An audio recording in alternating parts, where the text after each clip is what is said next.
So this says it brilliantly explores.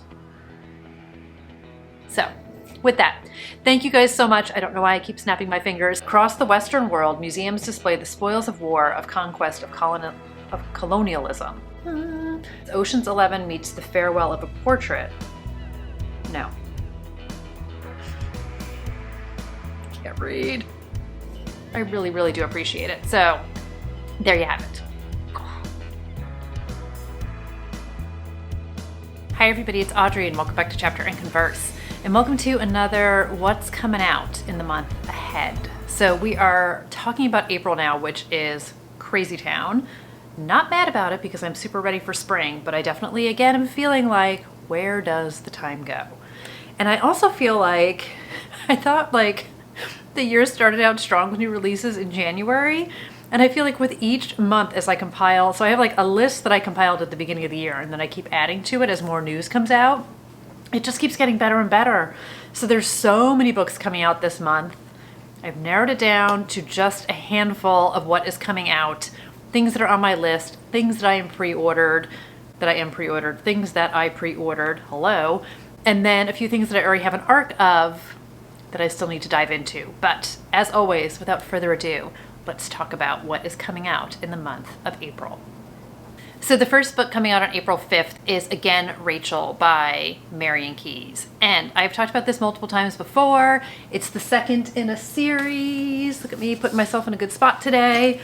So Rachel's Holiday is a book that came out many, many, many moons ago, 1998. And I loved this book.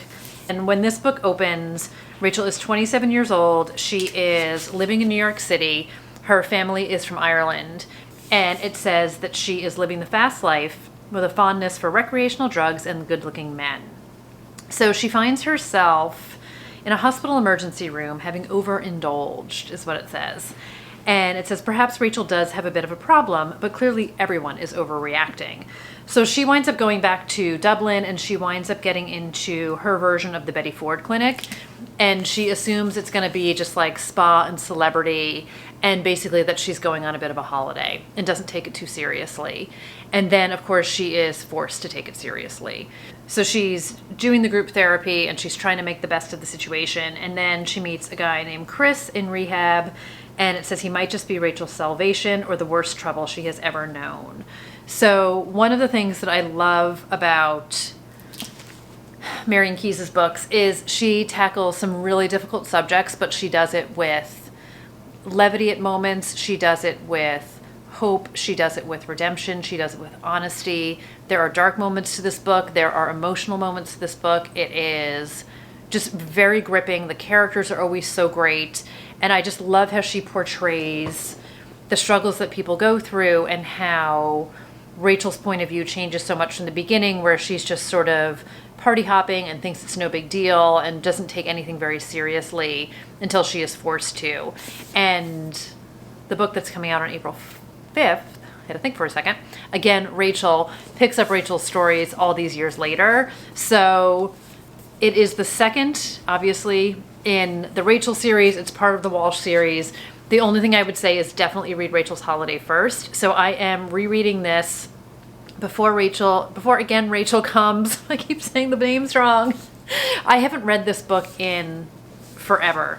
And it is not a small feat. This book is giant, you guys. This book is 565 pages. I don't know why it feels even bigger than that. I did get the audiobook as well, which I want to say is like 17 hours. But my experience with a Marian Keyes book is I want to be in it and reading it. And I would also like to say for the record, I was not always like a monster dog earring books. So there's no signs. There's just like very few little turned down pages in this. I definitely want to go through it and tab it and mark it up and just see how this book feels now compared to how it felt then.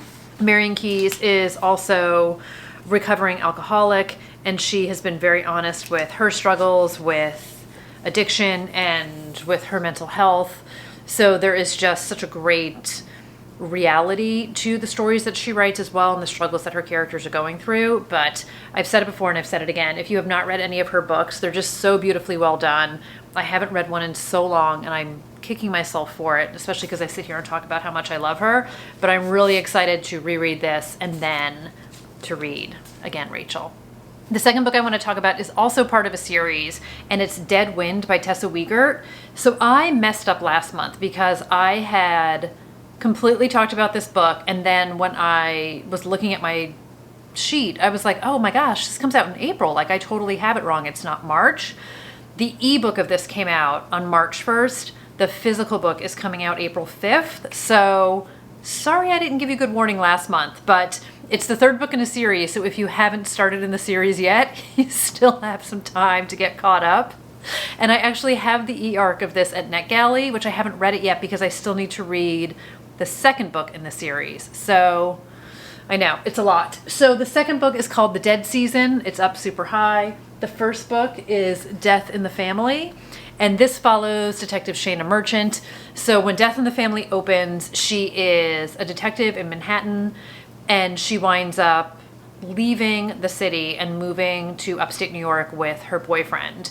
So we get a time jump from the first chapter in the book when she's in Manhattan, and I think they jump, I don't even know if it's like a year or so.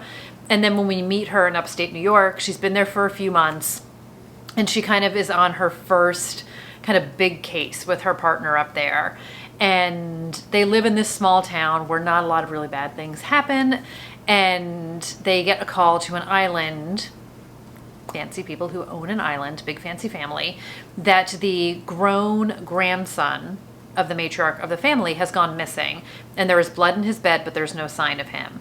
And the rest of the family has gathered there for a little trip.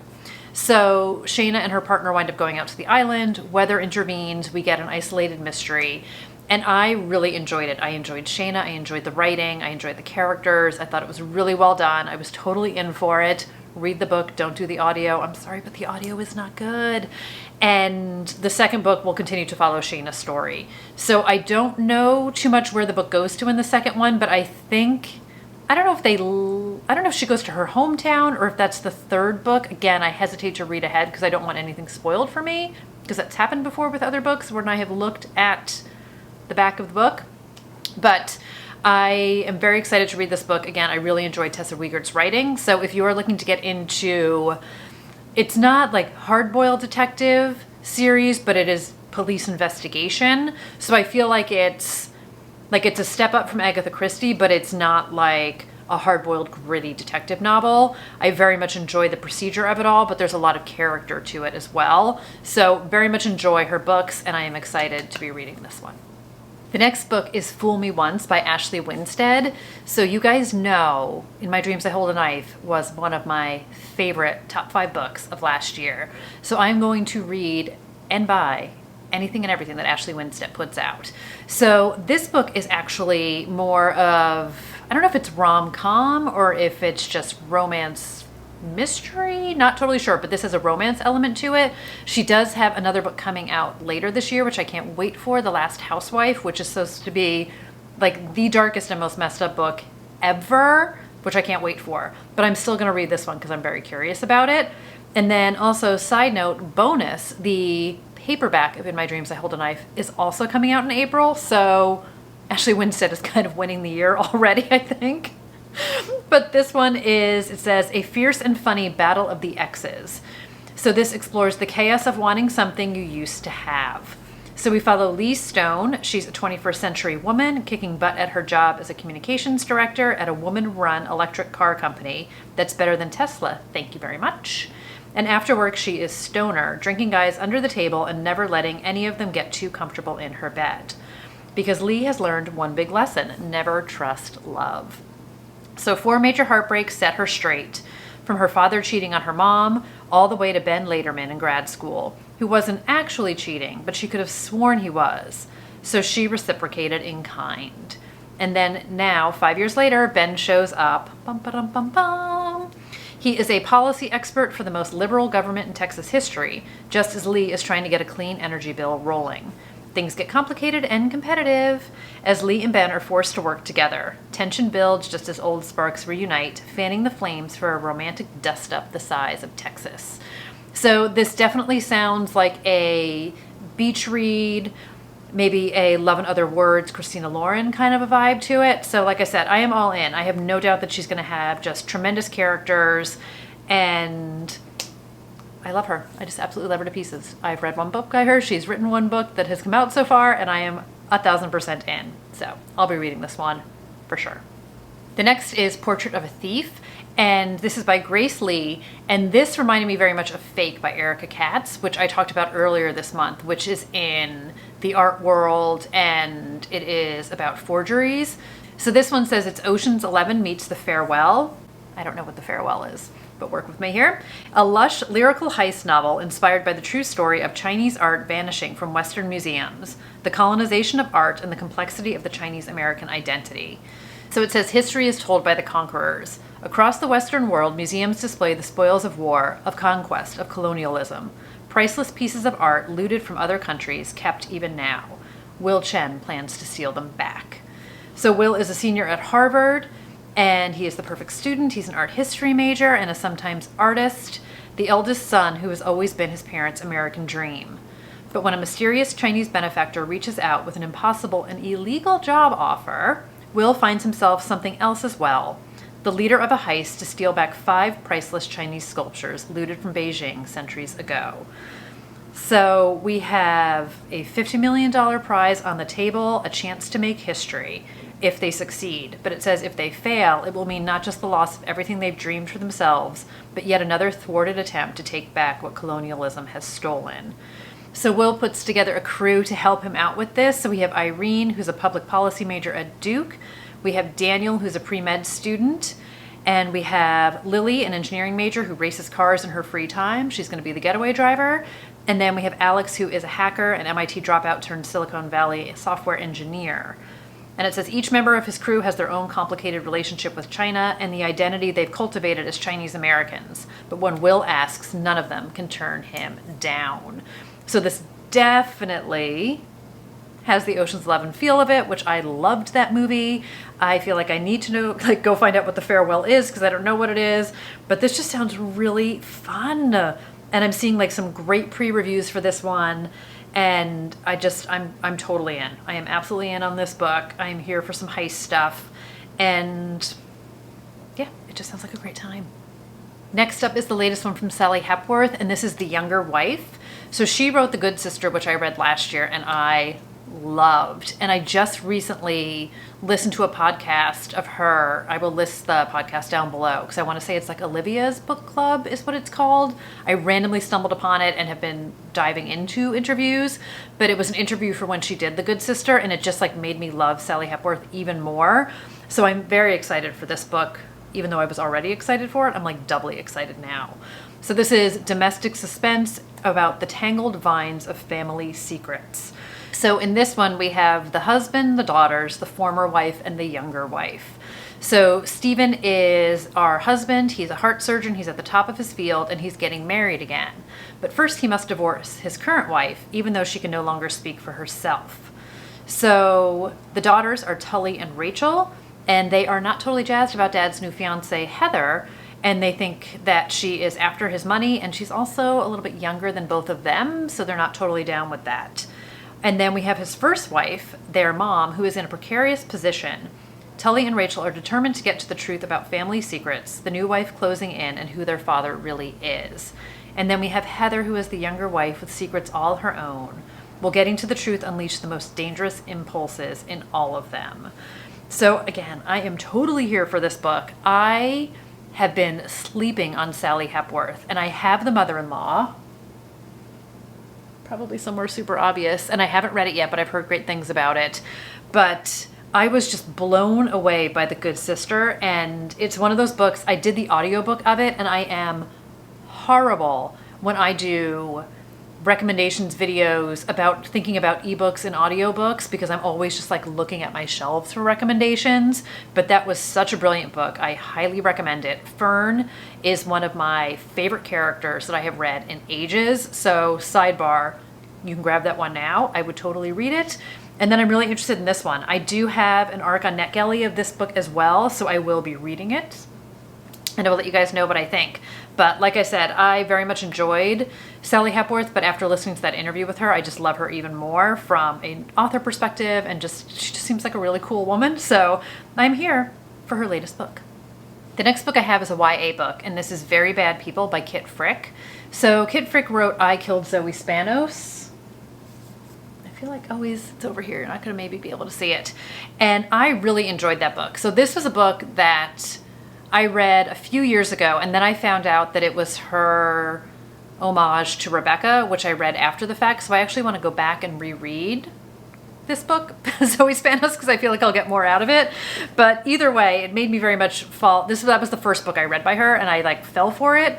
And when I saw she had a new book coming out this year, I instantly put it on my list. So anyway, let's get to the book. So this is being pitched as dark academia, which I hope that's true because I love dark academia. And it says for fans of the female of the species and people like us. So I read Female of the Species, which was definitely dark, and I very much enjoyed it. I have People Like Us somewhere, and I haven't read it yet. But again, I do love me a boarding school book. So in this one it says it's a teen girl's search for answers about her mother's mysterious death leads to a powerful secret society at her new boarding school, and a dangerous game of revenge that will leave her forever changed. So this also is reminding me of All These Beautiful Strangers. Ugh, it's up too high also, which had a girl going to a private school and being tapped for a secret society, and in the process she learned all these secrets about her family. And that book, again, that was also amazing. I would highly recommend that one. But in this one, we have 6 years ago, Calliope's mom drove the family van into a lake with her 3 daughters inside. The girls escaped, but their mother drowned, and the truth behind the accident remains a mystery that Calliope is determined to solve. So she's 16. Like I said, she goes to this new boarding school. It's where her mom attended, and we get an invitation to the elusive secret society and exclusive secret society, if I could read, called Haunt and Rail, that looms over campus like a legend. So Calliope accepts, and she becomes a part of this world of a society of revolutionaries fighting for social justice. But when Haunt and Rail commits to exposing a dangerous person on campus, it becomes clear that some ghosts define justice differently than others. So she's trying to figure out if what happened to her mom is connected to something that happened back at this school, and we will find out. So again, I very much enjoyed Zoe Spanos, so I'll be reading this one. Coming April 19th. Now we have Dark Circles by Kate Dolan Leach. So I have talked about her before. I have her book Dead Letters, which I have not read yet, but I refused to unhaul because I feel like I'm going to really enjoy it. So when I saw her name, I was like, interest is piqued again, even though I haven't read her other book. But in this one, it says an embattled actress becomes entangled in a dark conspiracy at a spiritual retreat and starts a true crime podcast to try to break the case. In this chilling novel about fame, violence, and our morbid fascination with murder. So it kind of just like rang all my bells with this one. So Olivia needs a break. She doesn't want to think about her name plastered on tabloids or to be reminded of her recent meltdown on a Manhattan street. Her micromanaging publicist has just the thing in mind, a remote retreat in upstate New York, where nothing can possibly go right. It's called the House of Light. It's not rehab, it's a spiritual center, a site for seeking realignment and personal growth. There will be yoga and morning meditations, soft bamboo blend fabrics, and no shortage of crystals to cleanse her energy. But Liv will soon find out that the House of Light is filled with darkness. So we've got something twisted lurking behind the light's veneer, a series of mysterious suicides committed by women caught in the light's web, and no matter who they talk to, no one will believe the center is involved. So it definitely sounds a little cult-ish. And Liv winds up meeting a woman named Ava up there who is a local, who is kind of filling her in on everything that's happening. So Liv starts the podcast. She's trying to connect the dots. She's trying to figure out what the intentions of the House of Light and what all is going on. And it says she begins to wonder if anything, even her whole life, is how it appears. So super atmospheric, devious characters, absorbing story, novel of suspense, podcast, true crime. all the things that I very much enjoyed. So not going to be a pre-order auto buy for me, but automatically on my radar, and I'm very curious to read it. And then also coming out on the 19th, just the bonus that I mentioned before, the paperback of In My Dreams I Hold a Knife by Ashley Winstead is coming out. So if you guys haven't read it yet and are looking for an excuse, or you were just waiting for the paperback for some reason, you can get it now. But you cannot go wrong with this book. Top five of 2021. Loved it. And finally, April 26th. Up next is the newest book from Taryn Fisher, and this is An Honest Lie. So this one follows a woman named Rainey, and it says she lives at the top of Tiger Mountain, remote, moody, cloistered in pine trees and fog. It's a sanctuary, a new life. She can hide from the disturbing past that she wants to leave behind.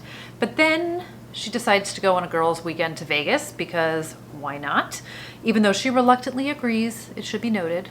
But she's prepared for an exhausting parade of shots and slot machines. But after a wild night, her friend Braith doesn't come back to the hotel room. And then Rainey gets the text message, quote, "I'm going to kill her. You'd better come if you want to save her." Because she finds out that the person who has kidnapped Braith is not actually interested in Braith. They are interested in Rainey. And it says, Rainey knows what they really want. She knows why. She knows why they've kidnapped her friend to get to her. So what follows is a twisted, shocking journey on the knife edge of life and death. If she wants to save Braith and herself, the only way is to step back into the past. So it says, a gut punch of a thriller. Here's hoping. I read The Wrong Family by Taryn Fisher a couple years ago, and I didn't love it, but I have heard so many tremendous things about Taryn Fisher, and I did pick up Mudvayne right after I read The Wrong Family, but I haven't read it yet. I have the ebook of it, and I have heard that some of her earlier books / her not as commercial books are definitely darker and more no holds barred. I follow Taryn Fisher on Instagram and I love her content.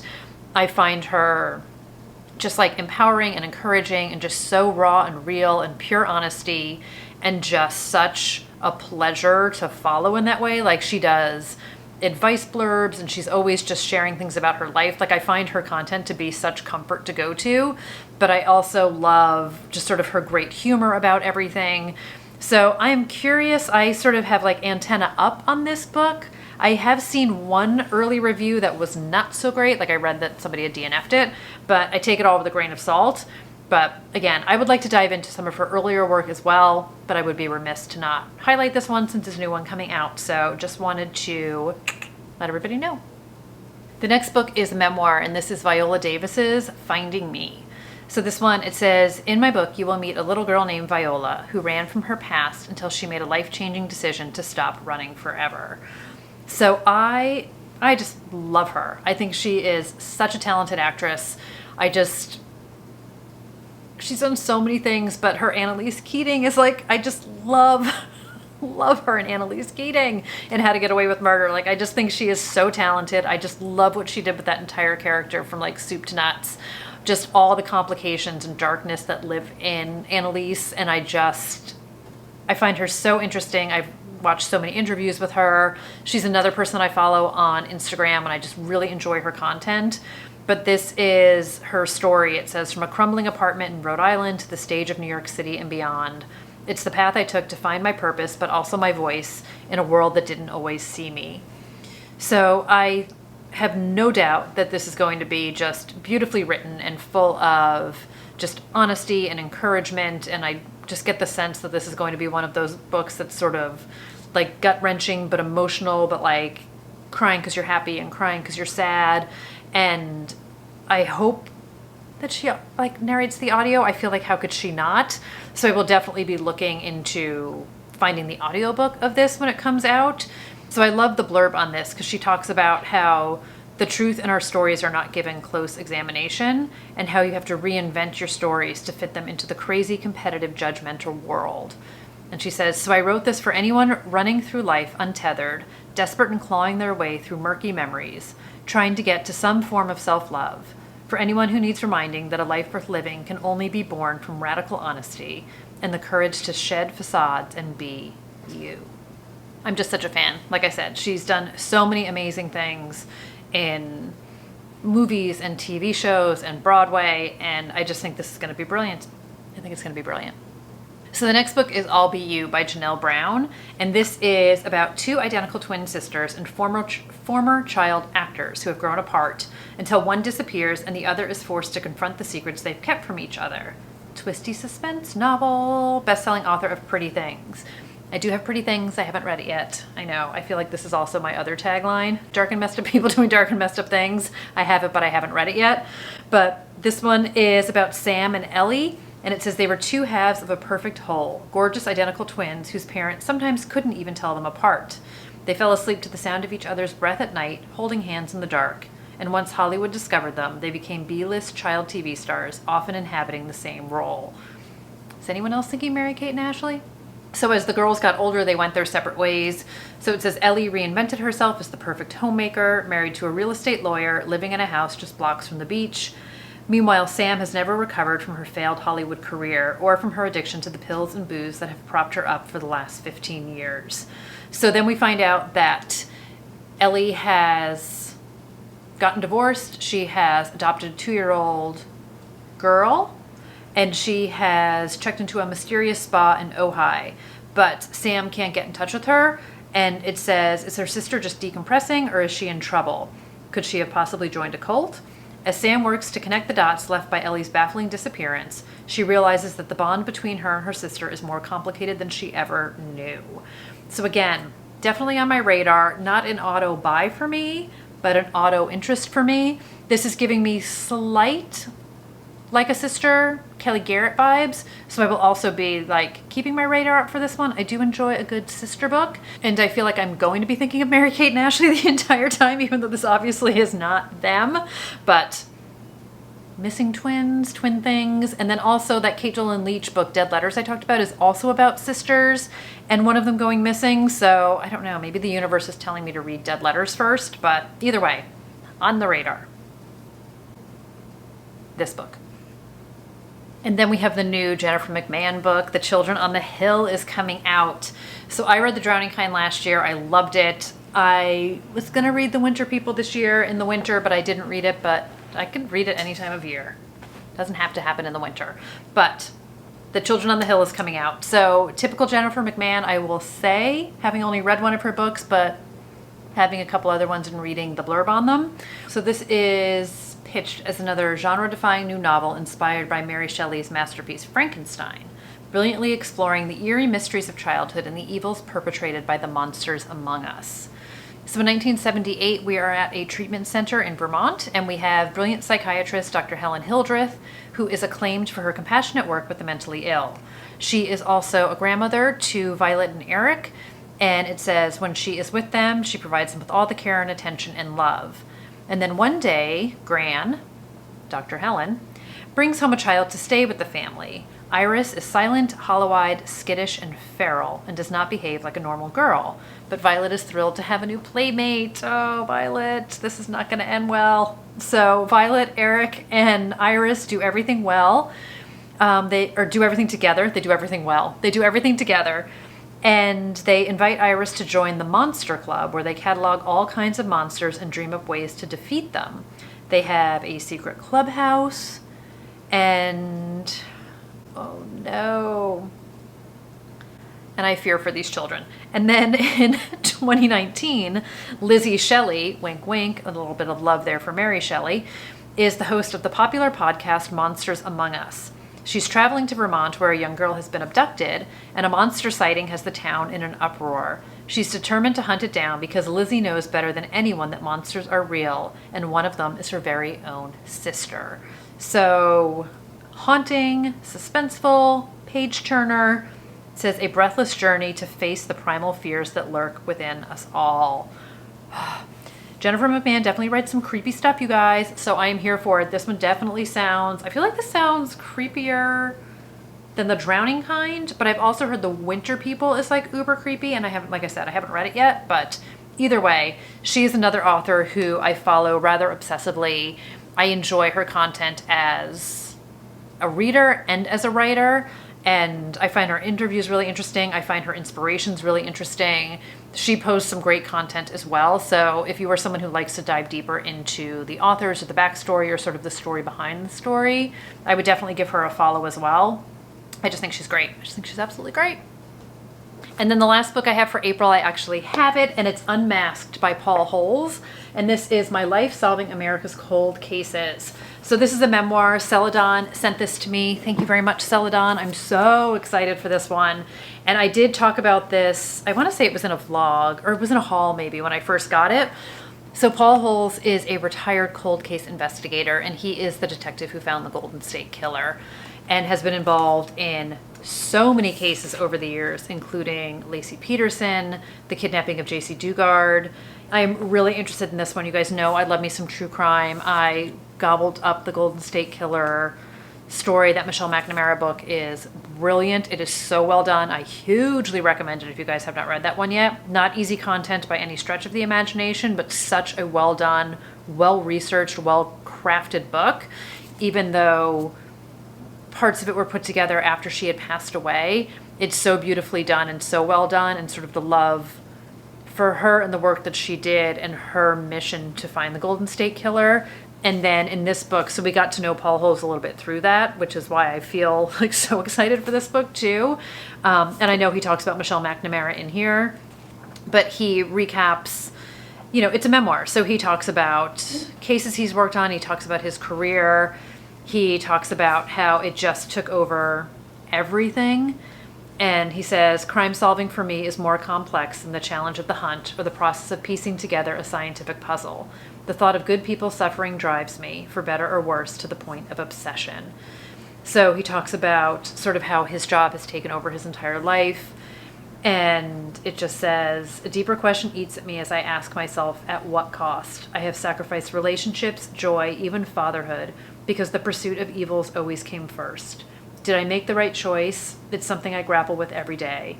Yet as I stand in the spot where a young girl took her last breath, as I look into the eyes of her family, I know that for me, there has never been a choice.